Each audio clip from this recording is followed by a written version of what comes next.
Saswad police station येथे 8 मार्च 2026 रोजी एक 92/2026 BNS कलम 137(2) 64 अशा कलमांवर एक गुन्हा दाखल होता। त्यामध्ये एक आरोपी फरार होता, अक्षय उर्फ गोट्या संभाजी खेंड।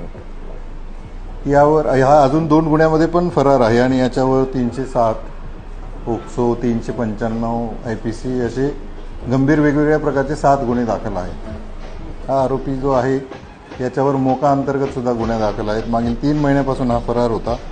काल सासवड पोलीस स्टेशनच्या टीमनी त्याला शिताफीने पकडलेला आहे आणि त्याला आज कोर्टात हजर केलं होतं। अजून 2 गुन्ह्यामध्ये पण आम्ही त्याला अटक करणार आहेत। असा गंभीर गुन्ह्यातील आरोपींवर यापुढेही आपण वेगवेगळ्या प्रकारची कारवाई करणार आहोत आणि त्याच्यावर तो कसा जास्तीत जास्त जेलमध्ये राहील या पद्धतीनं प्रतिबंधात्मक कारवाई आम्ही त्याच्यावर करणार आहोत। यातील हा जो आरोपी आहे अक्षय उर्फ गोट्या खेंगाट हा मोक्यामधील आरोपी आहे। याच्यावर पूर्वी मोका अंतर्गत गुन्हा दाखल होता।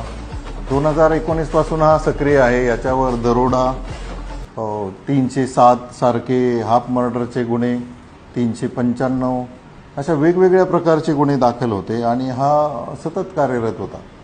याच्यामध्ये आमच्या सासवड पोलीस स्टेशनचे PSI गोडसे यांच्याकडे हा तपास आहे, परंतु या आरोपीला WPSI जे आहेत अर्चना पाटील त्यांच्यासोबतचे आमचे police constable Londhe, police constable Shinde आणि पोलीस हवालदार किवळे यांच्या पथकाने काल शिताफीनं ताब्यात गेलेला आहे। ॲक्च्युली तो त्याच्यावर मागावर असताना तो उसामध्ये पळून गेलेला होता, परंतु त्याला कॉर्डन करून ताब्यात घेतलेला आहे।